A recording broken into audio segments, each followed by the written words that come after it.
Alhamdulillahil qadir alladhi qaddarana bimahabbati al-Syeikh Abdul Qadir qaddasallahu sirrahu. Asyhadu an la ilaha illallah wa asyhadu anna Muhammadar Rasulullah. Allahumma salli wa sallim wa barik ala sayyidina Muhammad. Allahumma ya alim salli ala madinatil ilm. Pesantren yang bernisbat, yang terhubung kepada rajanya para wali, Syekhu Masyaikhina Al-Syekh Al-Qutub Ar-Rabbani Muhyiddin Abdul Qadir Al-Jailani. Boleh dibaca Al-Jailani qaddasallahu sirrahu. Tempat yang diperdebatkan ya. Syekh Abdul Qadir ini Bapak Ibu, di dalam darahnya itu mengalir darah Sayyidina Al-Husain, Sayyidina Al-Hasan, Sayyidina Al-Husain, dan Sayyidina Abu Bakar As-Siddiq. Maka beliau ini Siddiqi Alawi, keturunan Sayyidina Abu Bakar, juga keturunan Sayyidina Ali. Kenapa? Karena ayahnya Hasani, zuriat Sayyidina Al-Hasan, ibundanya zuriat Sayyidina Al-Husain, yang bercampur dengan Sayyidina Abu Bakar As-Siddiq.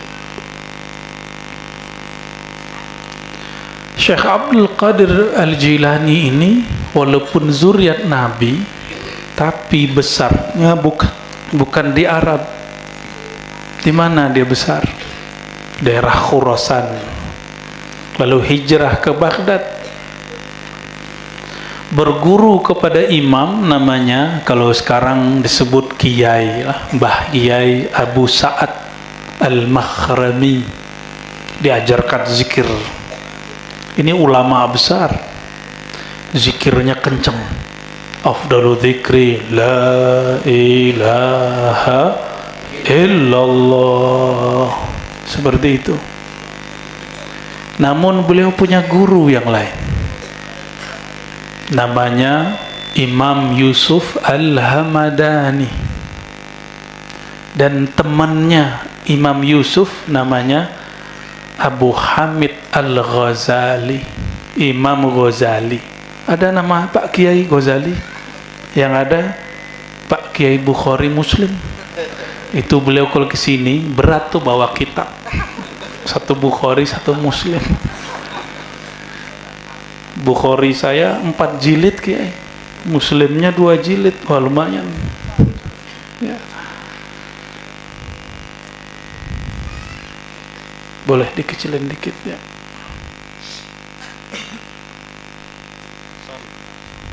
Kecilin dikit ya. Takut meledak gitu. Baik. Imam Yusuf An-Nabhani dan Ghazali mengajarkan zikirnya lembut, pejam mata, lidah dikunci, cukup baca nama Allah di dalam hati. Itu Imam siapa? Yusuf Al-Hamadani, dan satu lagi Imam Abu Hamid Al-Ghazali ya. Itu sebabnya kurikulum zikir Syekh Abdul Qadir Jilani dari dulu sampai sekarang itu 2 jenis. Ada zikir lembut, ada zikir keras. Dan sepertinya sahabat saya Kiai Akhid make dua-duanya, kelihatan dari wajahnya. Allahumma salli ala sayyidina Muhammad. Para kiai, para pengurus di sini apa? PC apa? MWC ya. Dan wabil khusus Jami'iyah Tariqah Al-Mu'tabarah An-Nahdiyah atau Jatman wilayah Gunung Kidul ya. Semoga Allah meriayahkan diri mereka. Ada namanya Kiai, zikir riayah. Zikir riayah itulah yang permulaan kalau kita baca ilahi anta maksudi waridhaka matlubi, itu namanya zikir riayah. Zikir kayak semacam sugesti. Tahu sugesti, Bu? Nama temen ya. Sugesti itu kita bicara ke dalam hati, wahai diriku, katakan tujuanku hanya Allah. Boleh juga disebut menanamkan niat baik, itu namanya zikir riayah, menjaga. Contoh lainnya, kalau di hadis Nabi itu raditu billahi robba, itu namanya zikir riayah. Contoh lainnya, ketika Sayyidina Abu Bakar As-Siddiq gelisah di dalam goa apa yang Nabi SAW bersama Sayyidina Abu Bakar? Goa Thur. Itu beliau gelisah, kakinya digigit oleh binatang berbisa, tapi kepala baginda di pahanya beristirahat. Turun wahyu. Apa kata Allah? Innallaha ma'ana. Allah bersama kita, wahai Abu Bakar. Itu namanya riayah, sugesti. Riayah itu di dalamnya ada makrifat,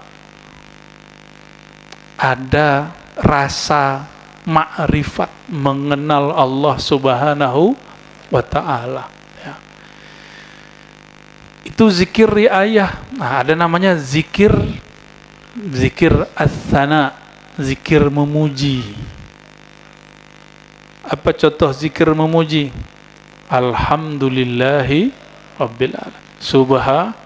Alhamd, termasuk la ilaha, itu namanya zikir sana. Nah, zikir as-sana ini bukan kisana bahasa Jawa loh ya. Ya, sana itu puja-puji. Dan pujian tertinggi yang Allah paling suka alhamdulillah. Tetapi dari alhamdulillah itu ada basicnya. Yang paling tinggi yaitu la ilaha. Mau dipandang enggak oleh Allah? Mau cari perhatian Allah enggak? Mau. Orang yang paling nonjol itu pasti dikenang oleh gurunya, benar nggak? Kalau di sekolah yang nonjol itu dua, yang angel, ya, yang nakal, yang sebaliknya apa? Yang pinter, yang cerdas. Ini dua ini. Pilih yang mana? Tapi ada satu lagi yang paling disenangi oleh guru, yang merupakan sifat Allah yang Allah tajallikan, Allah tumpah ruahkan kepada guru-guru, yaitu sifat khidmat. Khidmat itu berkorban, mengabdi, patuh. Itu sifat yang paling disuka. Orang cerdas kalau nggak khidmat nanti ngelawan gurunya, nanti ngadu domba gurunya. Paham maksudnya?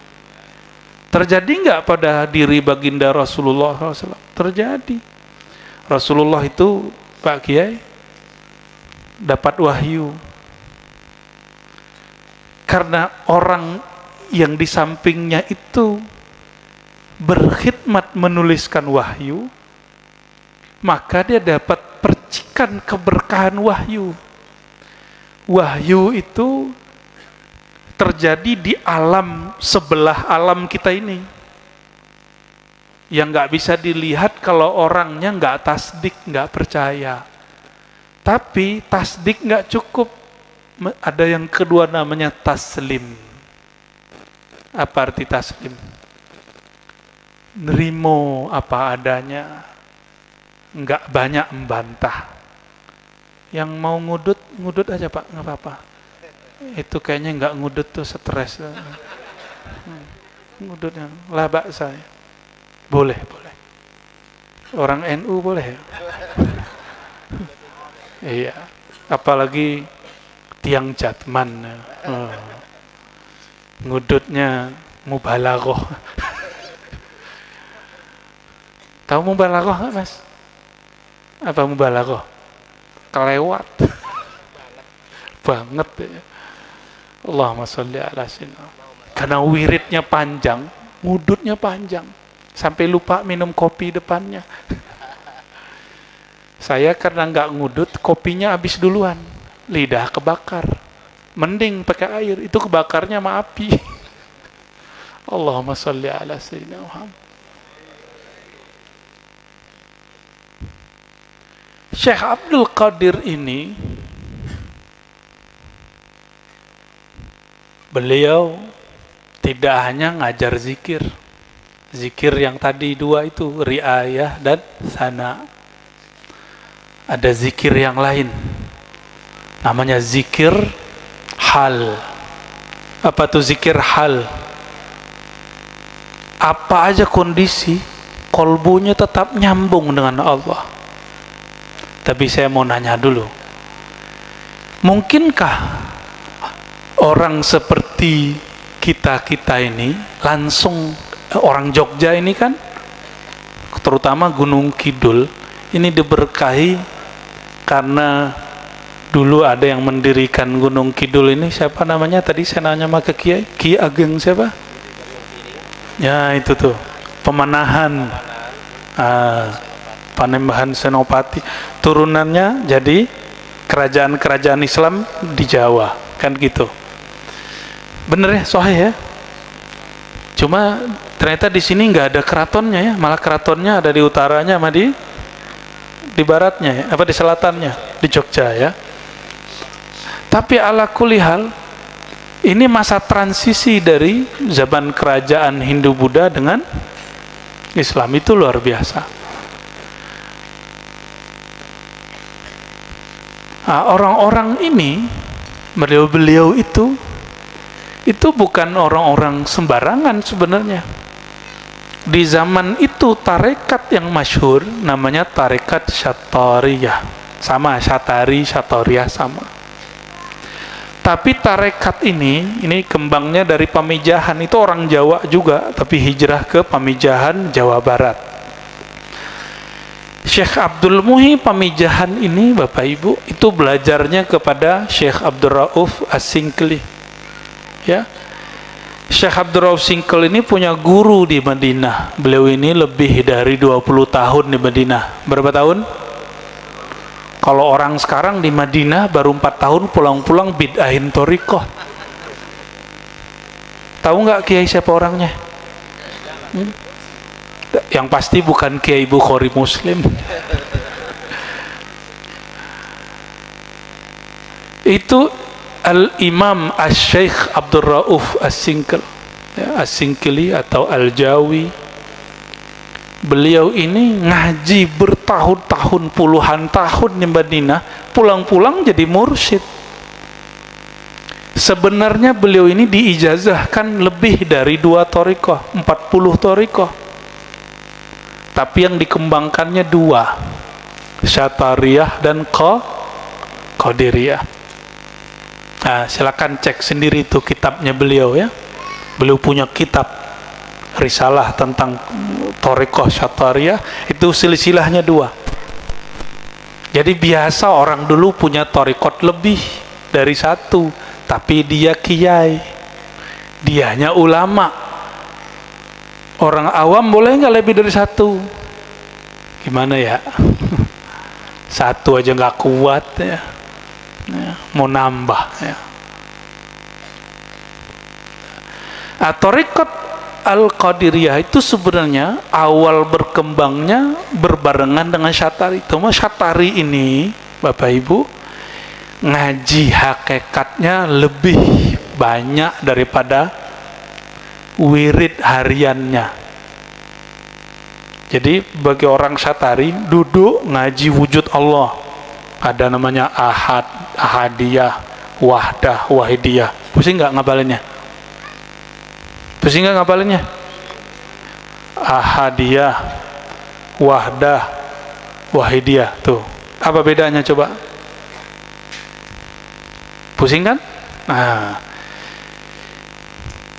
makanya tarekat Syatari itu dulu berkembangnya di kalangan santri-santri senior sama orang-orang kerajaan. Pernah dengar Ranggawarsita atau Ronggowarsito? Itu dekat sini ya, ngajinya ke Mbah Yai Hasan. Orang dulu nyebutnya Kasan, Kasan Besari. Itu namanya Syekh Kiai Hasan Basri. Logat orang Jawa, Kasan Besari. Hebat juga orang Jawa ya. Itu nggak perlu masuk pengadilan untuk ganti nama. Iya. Beliau itu dan sampai ke atas itu berhasil dengan pendahulunya ke atas, berhasil menghislamkan ajaran spiritualnya Jawa. Ternyata tidak bertentangan. Ketemunya di Syataria. Itu jasa orang Syataria. Orang Hindu Buddha, nama kejawen dulu ada namanya cakra.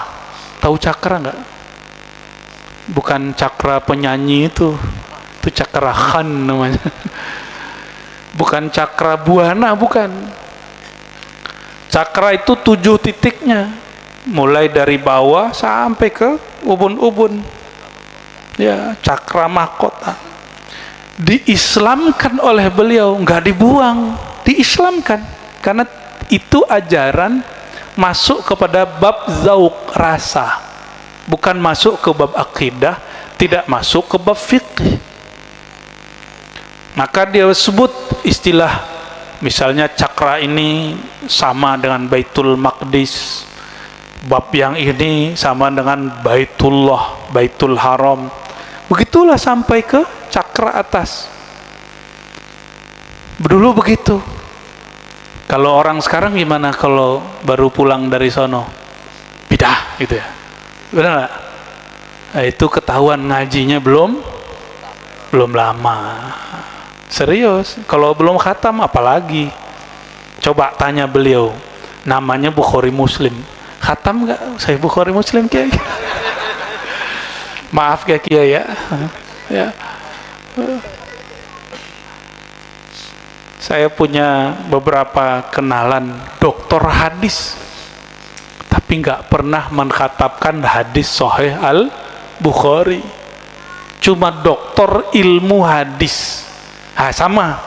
Kalau di kampus Islam ada namanya jurusan ilmu tasawuf. Ilmu tasawuf lain dengan tasawuf. Ilmu masak dengan masak beda nggak? Di kampus ada ilmu pertanian. Orang Gunung Kidul kebanyakan beda nggak sama sarjana-sarjana itu? Beda, banyak bedanya. Mereka penemuan didebatkan. Kalau bapak ibu ini kalau ketemu langsung dipakai. Hasilnya beda. 4 tahun nggak ada satu buah pun yang jadi, kecuali mereka praktek dulu ke lapangan. Coba nih beliau-beliau yang bertani nggak perlu kuliah, udah berapa kali panen, malah bisa nguli kuliah anaknya. Nguliah lagi sulit amat. Saya grogi dekat Kiai Bukhari. Allahumma salli ala Sayyidina Muhammad. Thariqat Qadariyah itu sebenarnya juga ada sisi ilmu hakikatnya. Itu bisa kita lihat di kitab Sirrul Asrar, Al-Fathur Rabbani. dan beberapa kitab lain. Namun datanglah ulama dari tanah Melayu, tapi Melayu Kalimantan, namanya daerah Sambas. Saya pernah ziarah ke ayahanda beliau di Sambas. Sambas itu perbatasan antara Kalimantan Barat dan daerah Sarawak, ya, daerah Sarawak, Malaysia. Ya. Beliau di mana ngajarnya? Ngajarnya bukan di Sambas. Coba ngajarnya di mana? Ada yang tahu nggak? Namanya Syekh Ahmad Khatib Sambas. Di mana ngajarnya? Di Gunung Kidul? Enggak. Di Gunung Kidul Kiai Ahid. Al Gunung Kiduli gitu. Di mana ngajarnya? Di Mekah, depan Masjidil Haram yang sekarang jadi kantornya Syekh Sudais, namanya Jabal Abi Kubais. Itu pusat torikot, ada Naqsyabandiyah, Kholidiyah, ada Tijani, ada Idrisi, lengkap di situ. Dan salah satunya ada zawiyahnya, suraunya Syekh Ahmad Khatib Sambas. Nah, kalau jalur kiai itu ke Syekh Abdul Karim, ya? Tetap Syekh Ahmad Khatib Sambas. Iya, maksudnya turunnya ke Syekh Abdul Karim. Ya, oke. Ya. Kalau di Cirebon itu dan Tasikmalaya jalurnya ke Syekh Tolha. Jadi Syekh Ahmad Khatib ini punya murid banyak. Ada Syekh Abdul Karim, ada Syekh Tolha, ada Syekh Fulan, banyak sekali, ya. Syekh Abdul Karim itu masih paman atau siapanya Syekh Nawawi Banten, ya. Syekh Nawawi Banten ini punya murid namanya Syekh Ahmad Khatib Al-Minang. Itu pendahulu kami di sana secara ilmu, ya. Sama-sama Ahmad Khatib, satu Ahmad Khatib Sambas, satu Ahmad Khatib Al-Minangkabawi. Syekh Ahmad Khatib Sambas lalu menyederhanakan kurikulum orang bertorikot yang tadinya dianggap kalau masuk torikot kayak orang gila. Ada yang ngomong gitu nggak? Ada, ya? Kalau ada orang dengerin dangdut terus cingkrak-cingkrak, itu gila nggak? Kenapa nggak ada yang bilang gila? Masa kalau zikir cuma la ilaha illallah itu disebut gila? Ada yang suka bola nggak? Kalau pas mau ngegol pada teriak semua nggak? Ayo, teriak semua nggak? Bener, gila lo. Gila itu. Itu cuma nonton bola mau gol. Kira-kira kalau masuk kalimah Allah gol ke gawang kolbu, teriakannya lebih dahsyat. Itu urusan masuk memasuki begitu. Weh, jangan ngeres kiai. Allahumma sholli ala sayyidina. A'udzubillahi minasyaitonir rajim. Allahumma jannibna syaitan. Apa ya Rozak?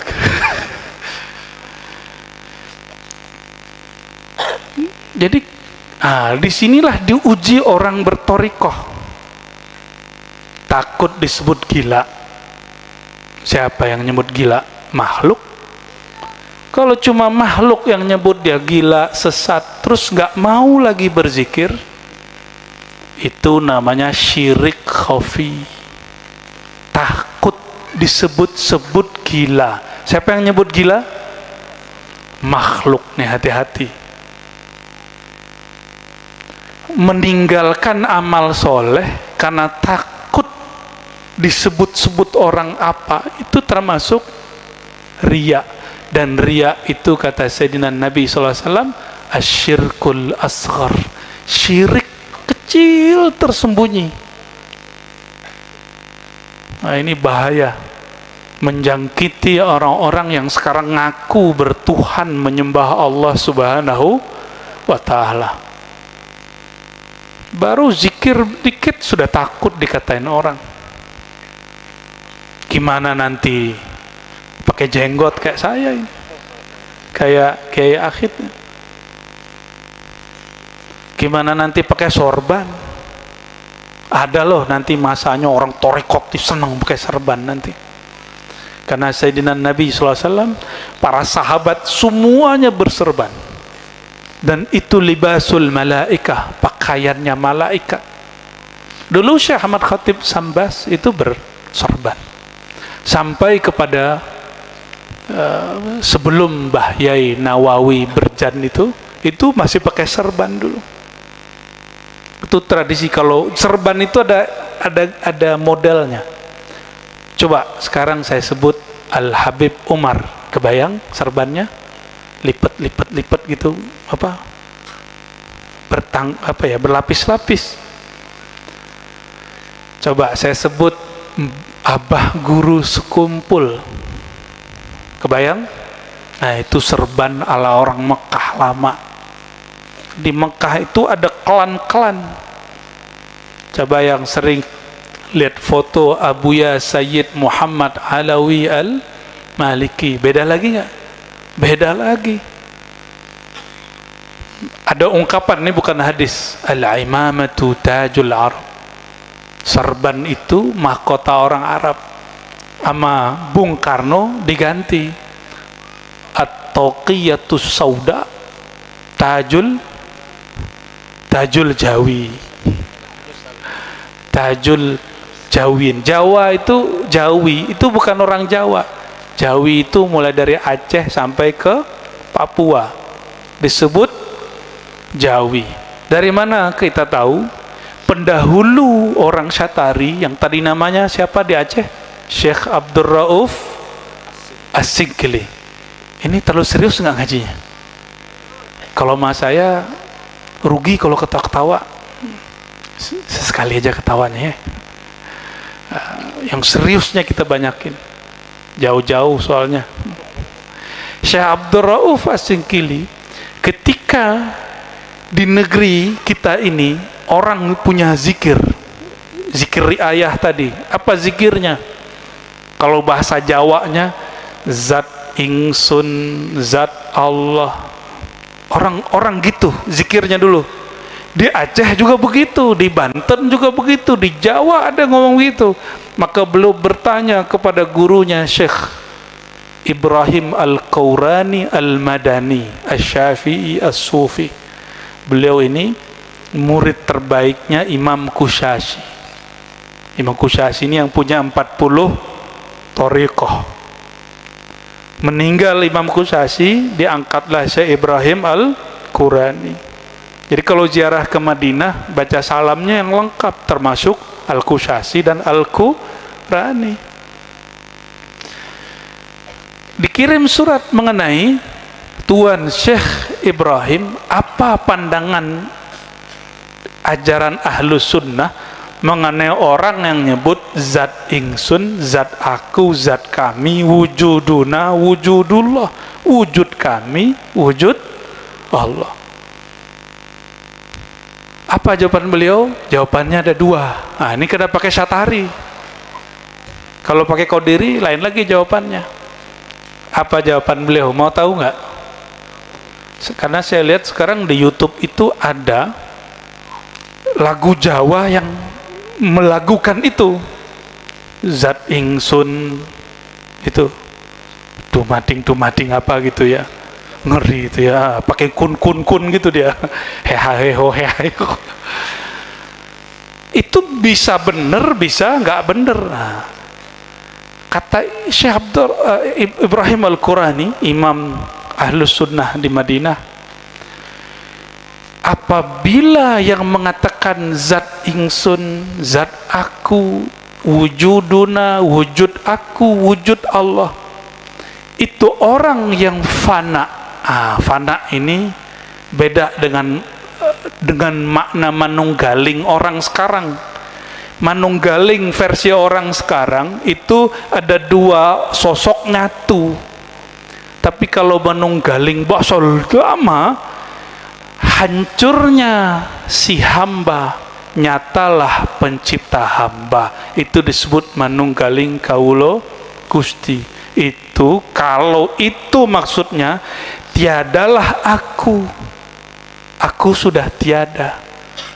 Yang ada cuma aku yang besar, yaitu Allah yang mengatakan la ilaha illa ana, tiada Tuhan kecuali ingsun. Nah, ingsun di situ siapa? Allah.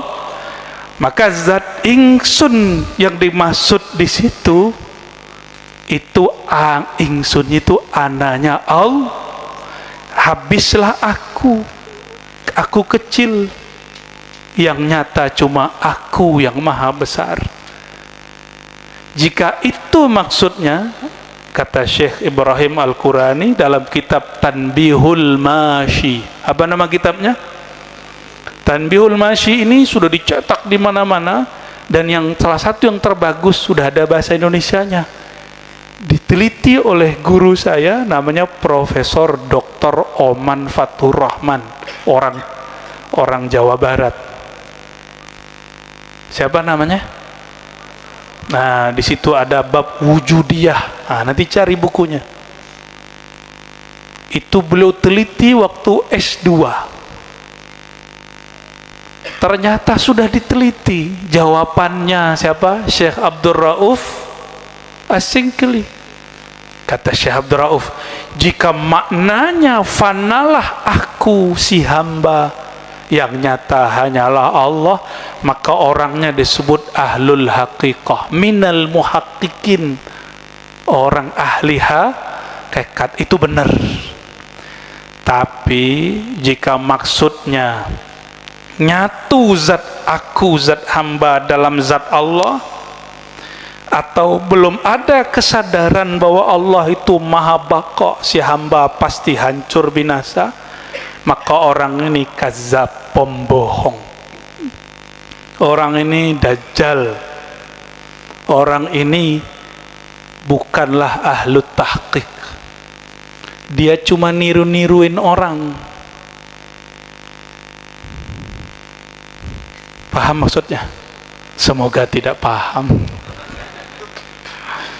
Biar nanti nanya lagi ke Kiai akhirnya. Jadi kalimat yang ada dalam syair Jawa itu bukti kuat bahwa tarekat sufi ahlus sunnah yang bercorak ilmu hakikat itu sudah mendarah daging di darahnya orang Jawa. Jadi kalau ada hari ini orang Jawa cuma zikir la ilaha illallah doang, anti zikir keras-keras, anti, itu kurang piknik, kurang ngopi. Ya, itu kita belum bahas dalil loh ya, baru bahas sejarah dan kitab-kitab ulama. Kalau bahas dalil, lebih dari 40 dalil zikir keras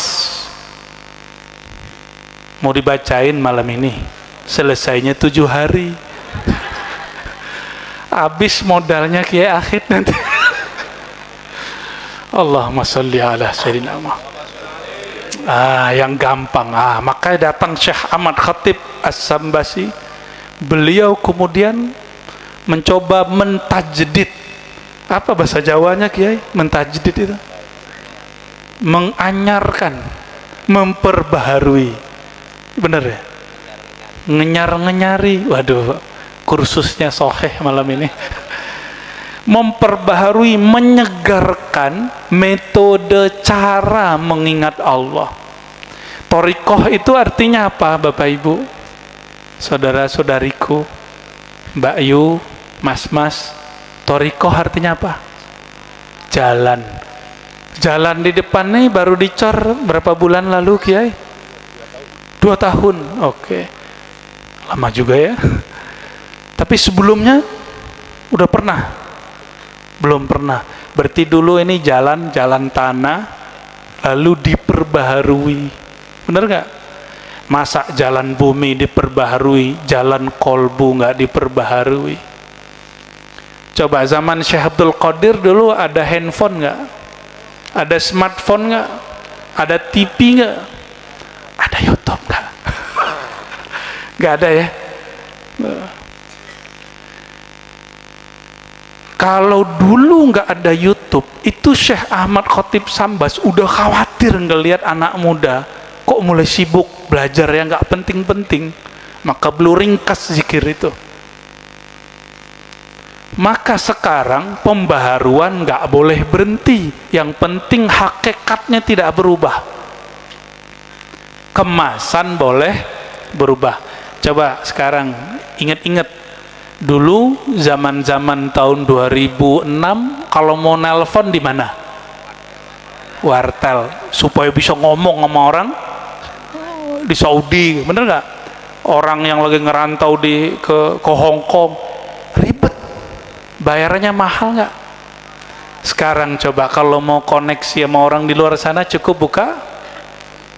Itu yang punya wartel, wartelnya masih buka nggak? Gulung tikar. Itulah nasib. Itu baru urusan bumi loh, apalagi urusan masuk ke dalam. Karena hati ini perubahan cepat. Sumiyal qalbu qalban litaqallubihi. Qalbu ini disebut qalbu karena cepat berubahnya. Maka perubahannya mesti harus diikutin dengan kecerdasan ulama-ulama yang diberikan nur oleh Allah Subhanahu wa ta'ala. Coba cara Nabi Muhammad SAW beda nggak dengan cara Nabi Isa? Beda jauh. Nabi Isa pakai pengobatan, Nabi Muhammad SAW nggak pakai pengobatan, cuma sesekali. Nabi Nuh buat kapal, Nabi Muhammad SAW nggak buat kapal. Nabi Ibrahim debat, Nabi Muhammad SAW nggak debat. Beda metode. Maka semangat para nabi untuk memperbarui jalan-jalan menuju Allah tanpa mengurangi syariat Allah atau menambah-nambahi syariat Allah, metodenya boleh dirubah, syariat tidak boleh berubah. Coba sejauh ini Kiai Akhid ngajar thariqah, sholat subuhnya jadi 2,5 nggak? Apa zuhurnya jadi 3/4 gitu? Kan enggak. Yang beda sama kiai sana sini cuma satu, kiai sana zikir la ilaha illallahnya biasa-biasa. Abdul zikri la ilaha illallah, la ilaha illallah, gitu aja. Ya, tapi orang nggak tahu itu salah satu metode thariqah. Thariqah mana yang begitu? Ada nggak yang tahu metode kalau Allahnya dipanjangin la ilaha illallah? Itu thariqah Syazili. Di Syaziliyah kalau orang talqin zikir Allahnya itu dipanjangkan dan ujungnya lembut, la ilaha illallah. Kenapa lembut? Supaya hal goncangan jiwanya nggak keluar, habis di ujung suara. Kalau di thariqat Qadiriyah lain, kadang yang dihajar kolbu-kolbu yang kerasnya melebihi batu, maka perlu dihunjam terus. Nonton YouTube-nya kan berjam-jam tiap hari, dia hajar terus. Kalau orang Syazili punya hizib pagi sore, banyak. Wajar kalau zikirnya nggak keras-keras amat karena sudah kututup sama hizib bahar, ya. Tapi sama orang Jawa hizib bahar tuh horor. Ya bener gak? Jadi ilmu kanuragan. Padahal hizib bahar yang saya dapat itu bukan kanuragan, tapi justru taqarruban ilallah, untuk mendekatkan diri kepada Allah. Bukan supaya sakti, tapi supaya mendekat, lenyap dalam kesaktian Allah, bukan menjadi Jadi sakti itu repot loh Bapak Ibu. Ayo, banser-banser sakti nggak?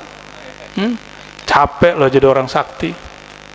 Orang sakti itu suka nguji-nguji dan pasti diuji. Tapi kalau kita tidak lagi merasa sakti, lenyap dalam kesaktian Allah, nggak diuji orang, langsung dijaga oleh Allah Subhanahu. Ada orang ganggu, Allah yang jaga. Tapi kalau kita yang sakti, ada orang yang ganggu, ya jaga sendiri. Kena ya kena sendiri.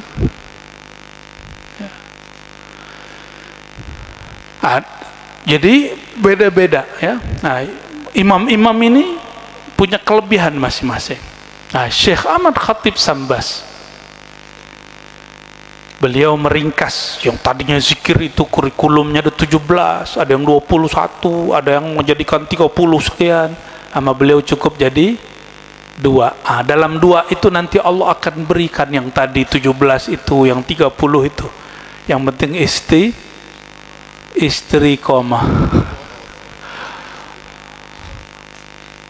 Ada yang ngantuk nih ya. Istri Allahumma sholli ala sayyidina Muhammad. Yang ngerti bahasa Arab bahaya itu istri koma itu. Coba zikirnya kenapa 165 Mas? Ada yang tahu? Kalau kiai jangan jawab. Kenapa zikir 165?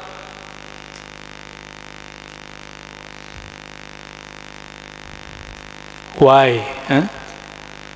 Bahasa Jawanya apa? Kenapa itu? Nggak bisa ngulang aku. Pengen apa? Pengen ngomong. Ayo kenapa ayo? Zikir la ilaha illallah 165 kenapa? Khodam, anggota tubuh. Oh, ini beliau ini orang ini kali ya, terapis kali ya. 165 itu Bapak Ibu, itu adalah nilai sandi dari kalimah la ilaha illallah. Orang kalau baca la ilaha illallah, itu kalau ahli angka nyebutnya 165 gitu. Jadi kalau ahli-ahli makrifat dulu nyebut zikir itu pakai angka biar nggak ketahuan.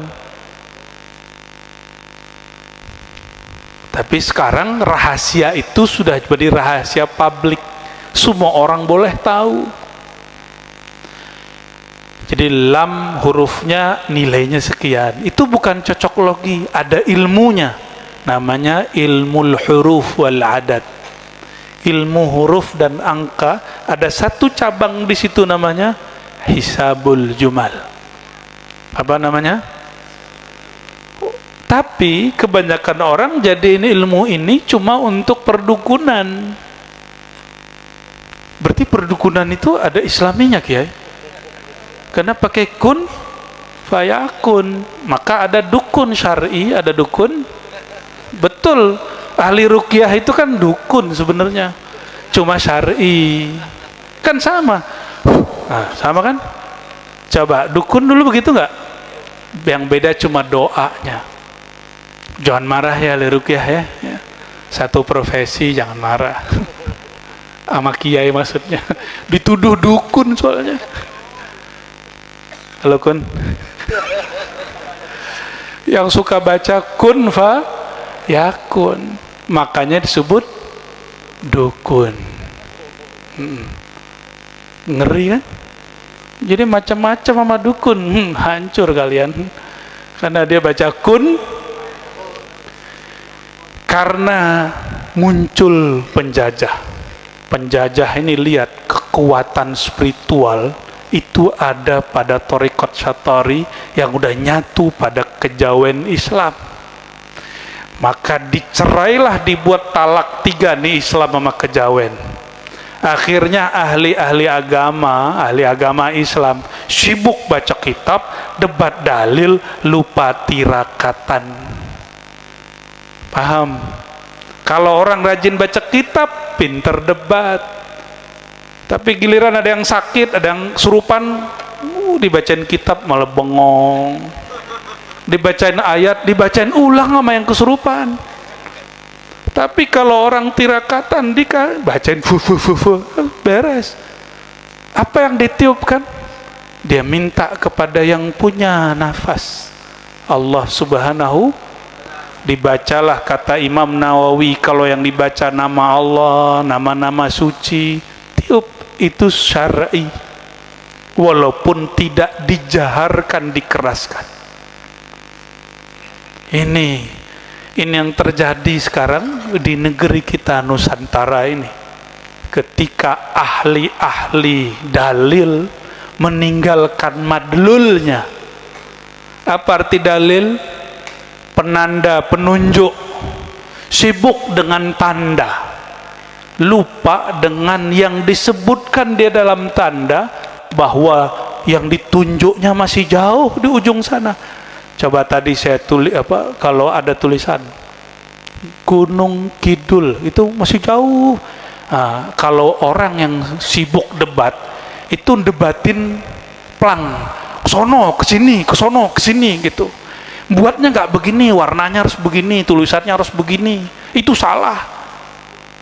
Padahal bisa ke sini, ntar belok kemana, ya kan?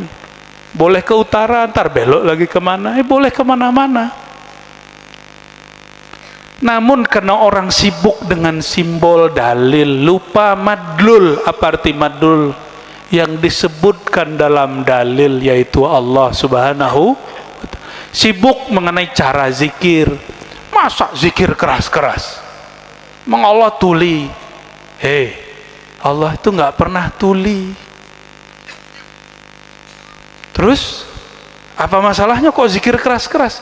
Yang tuli hatimu, yang budek itu pikiranmu, yang gudeg perutmu, mau makan. Allahumma sholli ala sayyidina. Mohon maaf, semoga ada yang tersinggung.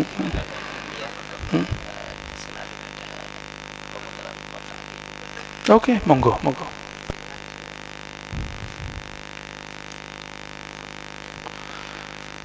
Aku sampein.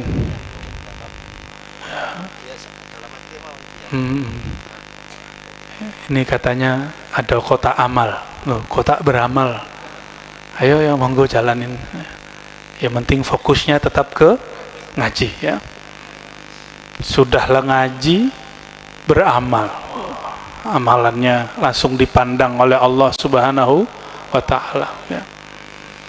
Kita langsung ke hadis aja lah, ya. Hadis mengenai zikir. Ini yang hadir ini pada punya Instagram nggak? Ya, yang jawab cuma 1-2 orang. Banyak ya. Yang muda, yang sudah rambutnya kena cat itu. Ya. Tapi rata punya Facebook, ya. Rata punya smartphone, ya. Handphone yang pinter itu pun. Ya. Kalau di Facebook, di Instagram, orangnya masyhur. Kalau di Instagram disebut selebgram. Ya, tapi nggak ada ya, seleb Facebook tuh nggak ada ya. Kenapa? Dia jadi seleb, jadi masyhur di Instagram, di TikTok. Sekarang ada juga ya, seleb TikTok. Tapi saya nggak punya TikTok lah, ya. Saya nggak punya YouTube, nggak ada.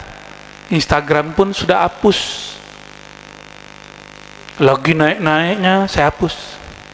Lagi banyak-banyaknya itu followernya. Itu godaannya luar biasa itu. Untuk menghapus itu eman, udah hapus gitu. Tapi saya tidak menyarankan jenengan hapus, ya. Santai aja. Jangan ikutin saya, ya. Saya ini orang sesat. Allahumma sholli ala sayyidina Muhammad, ya. Tapi Jatman tetap bersama sama kita, ya. Alhamdulillah. Ketika ada orang disebut-sebut, sering dikunjungi, sering dilihat-lihat, sering ditonton, nah orang tuh jadi viral. Bahasa Arabnya masyhur. Pasti yang anak-anak muda ini pengen terkenal. Bener gak? Pengen punya viewer banyak, follower banyak, follower, tahu nggak Pak? Follower. Bukan follower Pak. Follower tuh bahasa Arabnya apa ya? Ya mutabi atau musyarik atau muqallid apalah ya bahasa Arabnya. Tanya nanti sama guru bahasa Arab. Pengikut. Dulu ada zaman Twitter. Udah banyak yang nggak punya. Bapak Ibu Saudara makan Allah, kita ini kenapa kenal si fulan? Karena tiap kali buka TikTok, buka Instagram, yang dilihat orang ini. Lu terus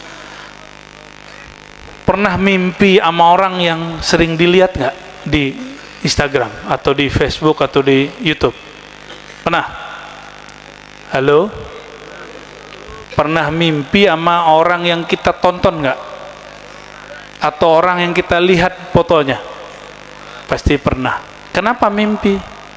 Karena pernah lihat atau sering lihat. Mau nggak mimpi Rasulullah SAW? Mau. Bener. Janji nih mau. Nggak perlu yakin. Yang penting cinta.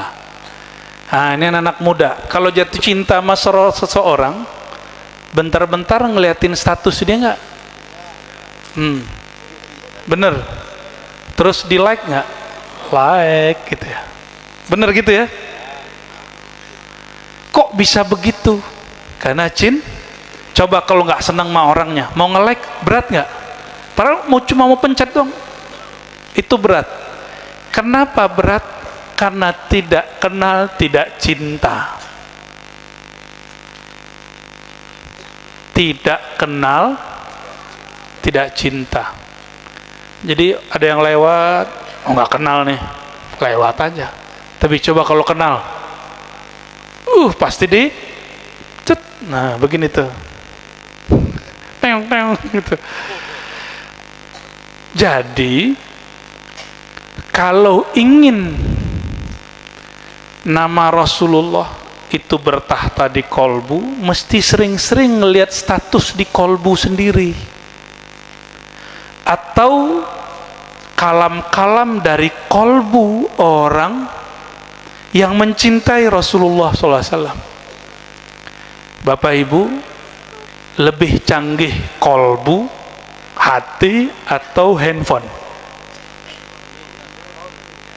Bener, coba praktek ngomong hatinya ke hati orang lain. Gak bisa kan?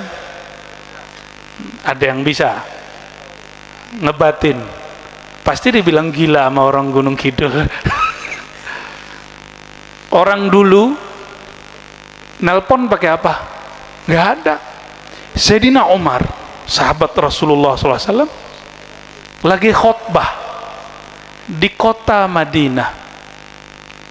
Panglima dia kirim ke daerah Irak, di satu riwayat ke Syam ya. Sampai di bawah bukit,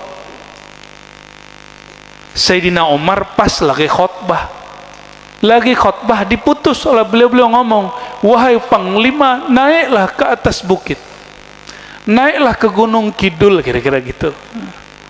Kenapa? Di bawah, di belakang bukit sedang ada musuh menunggu. Anehnya apa? Panglima itu Irak sama Madinah jaraknya 3 bulan pakai onta. Dulu belum ada Garuda. Beliau ini pesenin saya Garuda tadi. Padahal saya kalau kemana-mana nggak minta harus Garuda gitu. Boleh pesawat apa aja, yang penting jangan diminta jalan kaki. Apalagi ontel.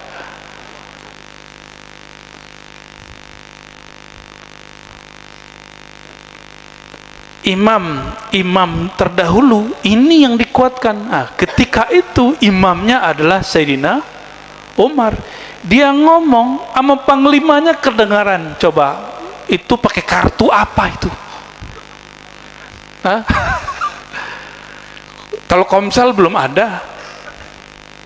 Simpati belum ada, XL belum ada, apalagi kartunya 3G, apalagi itu M3. Kiai punya kartu nggak Kiai? Kartu apa Kiai? Kartu kredit, kartu keluarga, kira kartu KB, keluarga berencana. Nggak ada kartu. Tapi di dalam ini ada satu chip, satu kartu yang dia canggih. Jika alatnya dilatih, selalu dicas, lalu dia mengerti nomornya, dia bisa ngomong sama kolbu dimanapun. Apa dalilnya? Dalilnya di Sahih Muslim, al-arwah junudun mujannadah. Rohani, ruh, arwah, baik yang hidup ataupun yang mati, masuk dalam makna ini. Al-arwah junudun, apa arti junud? Seperti tentara, mujannadah, yang terkomandoi dengan rapi.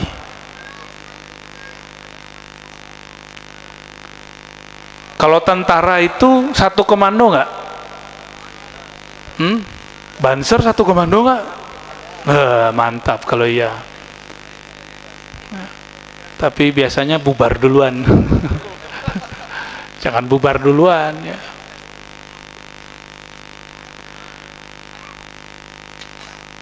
Arwah itu dia seperti tentara baris walaupun jaraknya jauh, itu roh itu nggak tinggal di badan, dia cuma terkait dengan badan. Jarak Jakarta Jogja nggak ngaruh dia. Jakarta Jogja, Eropa, Mekah itu nggak ngaruh. Di zaman dahulu, di zaman Rasulullah SAW, namanya Sayyidina Uwais Al-Qarni, pernah dengar? Itu rindu baginda Rasulullah SAW. Rasulullah langsung lihat wajahnya dan tahu namanya, sehingga Rasulullah SAW mengatakan ke Sayyidina Umar dan Sayyidina Ali, "Hei Umar, hai Ali." Ini hadis sahih, ada di Bukhari dan di Muslim ya. Kiainya ada di sini. "Wahai sahabatku, jika kamu nanti ada masa, ada waktu, cari orang namanya Uwais, mohon minta doa ampunan kepada beliau." Ini Uwais nggak ketemu fisik dengan Nabi Sallallahu Alaihi Wasallam, tapi rohaninya bertemu sang baginda Sallallahu Alaihi Wasallam. Maka kalau sholawat itu, coba sesekali ngomong gini, Allahumma sholli ala sayyidina Muhammad, zahirnya. Batinnya ngomong gini, ya Allah, sampaikan salam dari ruhku kepada ruh baginda Rasulullah SAW. Itu energinya kuat, langsung begini deh. Mau coba? Mau coba? Ayo kita praktek ya. Mau ikut? Coba pegang dadanya. Asyhadu an la ilaha illallah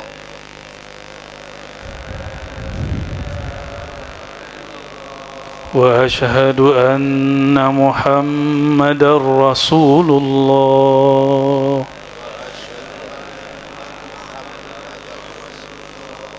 Ya Allah, aku bersaksi, aku percaya,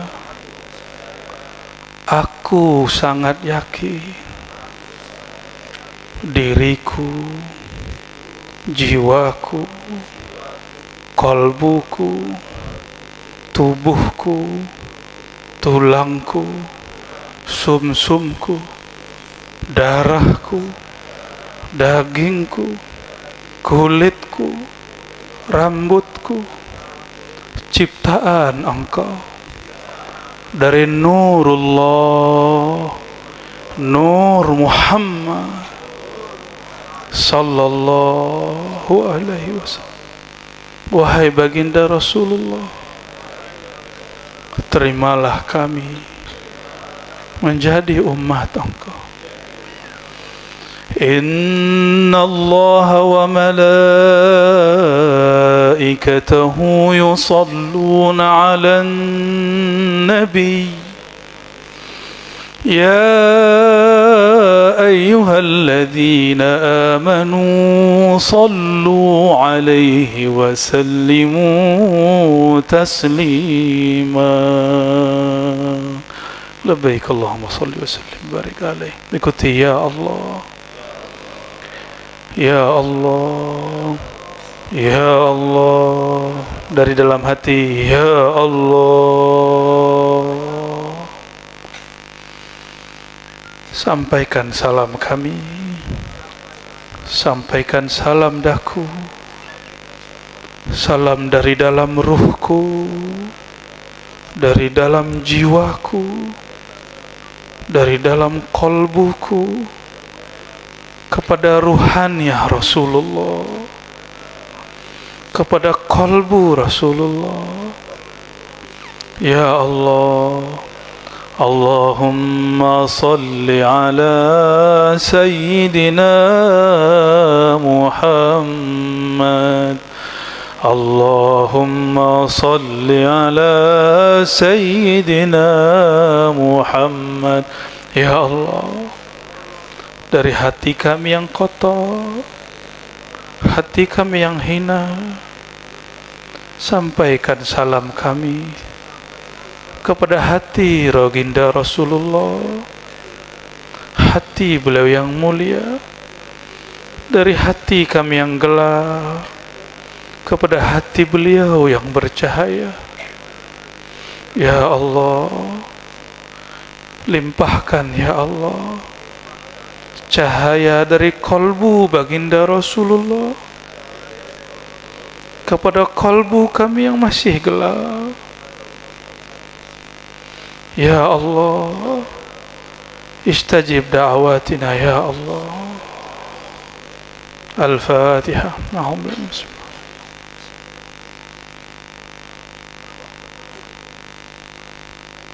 Waladhdallin.